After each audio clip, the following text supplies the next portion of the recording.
On view at Cerulean Arts is an exhibition curated by Bill Scott. This is the sixth one that he has organized for Cerulean owners Mike Kowbuz and Tina Rocha. Bill and I went to the Pennsylvania Academy together in the late 1970s. He went on to teach art there. I asked him how he approaches curating a show. I live in Philadelphia, and I've always walked everywhere, but at the start of the pandemic, I started taking really long walks. I never go outside with a destination in mind. If I do think I'm headed somewhere specific, en route, I might change my mind and end up going somewhere else. Taking a walk is a lot like the way I paint. I go into the studio, might have an idea of where I'm headed, and end up somewhere else. Organizing a group exhibition feels parallel to that process. What I think I want the exhibition to be, it always ends up a little different. I'd originally thought the exhibition would focus only on abstraction, but it became, in the end, a show just about painting with all types of imagery. Bill loves meeting artists and nurturing the Philadelphia art community. I sometimes learn artists who admire each other's work have never met, so organizing an exhibition makes me feel like I'm fostering a bigger community. Tell me about the show's title. I called it Walking Through My Thoughts, but I actually didn't think of the title. It comes from one of Chris Schmidt's small paintings. I've known Chris for over 40 years. We used to talk a lot about art, and at one point we made 4 or 5 paintings together. He loves James Ensor, which gave me a renewed appreciation of Ensor's work. In hindsight, Ensor's work makes me see Chris's paintings more deeply. During the pandemic, I visited Chris and saw what he's now painting, and I loved all of it. I hesitated to invite him to be in the show because I was sure he would say no, but I am really glad he said yes. Curated shows are different from juried shows, where art is submitted for anonymous review. These are artists that Bill knows or knows about. For instance, Chris Schmidt has run a well-respected art gallery for decades. Bill told me about his relationships with the show's artists. The death of my friend and colleague Patrick Connors was a shock. His loss prompted me to reach out to several of his friends whose still lifes and landscapes I've admired since we were all students. I've always admired the paintings by Stanley Beelan, but I never knew him very well. I just primarily knew him as Patrick Connors' best friend. When I heard Stanley speak at Patrick's memorial service last summer, I was really moved by it, and I realized I hadn't seen his paintings exhibited in a long time, and most of the way I reach out to people is through their paintings. So I invited him to be in the show, and Paul Dussault and Deborah Deichler, who also were really close with Patrick.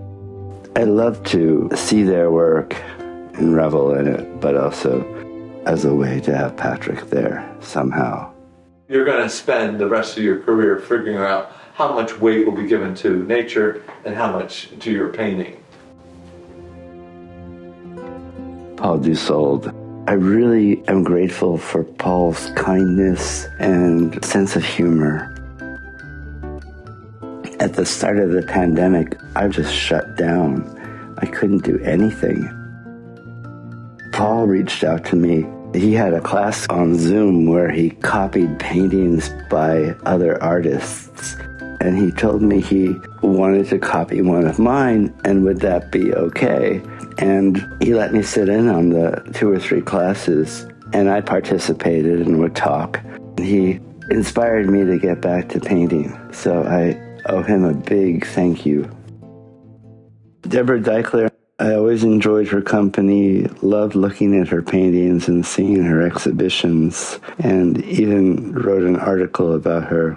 I, at some point, lost touch with her. It seemed as if she vanished, which is upsetting to me because I'm usually pretty good at keeping in touch with people, and I couldn't find her. A mutual friend somehow found her. It seemed like a miracle. I contacted her and invited her to participate. I think it's the first time in about 15 years that she's shown her work. It's wonderful to me that she's part of this. I am very familiar with Stan, Paul, and Debbie, and always enjoy their work. But it's also nice to encounter artists that are new to me. Bill's show features a number of them. Abby Dudley, I think, is the youngest artist in the exhibition. I first saw her work a few years ago at the Mount Gretna School of Art, where she was a student, and I just thought her work was incredible. I have followed it ever since. I love that she echoes Bonnard and Vuillard and other painters whose work I love, but she also makes it her own. I hope I live a long, long time so I can see what she does in the future. I had recently been reacquainted with an old friend, Jim Rapone, who makes collages. I'd met him about 40 years ago.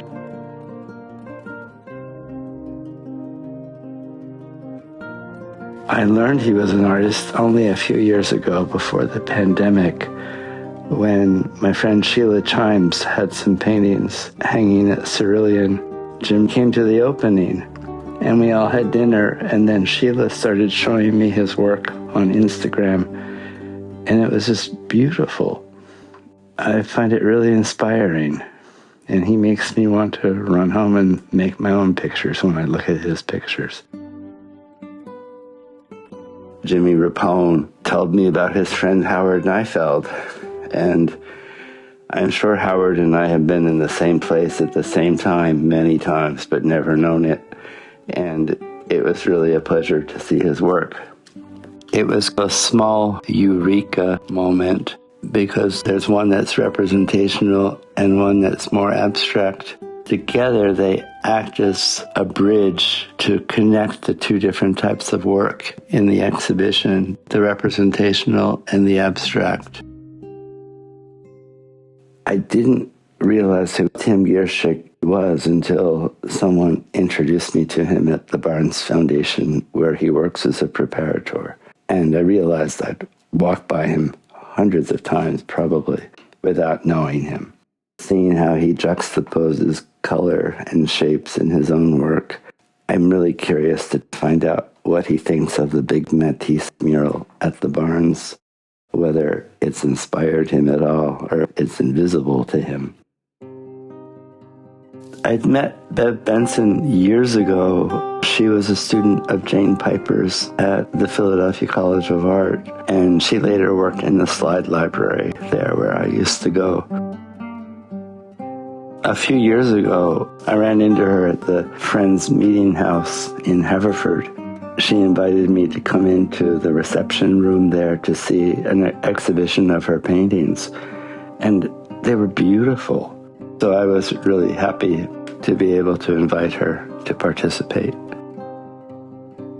I love paintings of trees, and Mark Bockrath paints beautiful ones. I met him in the late 80s when he was the painting conservator at PAFA.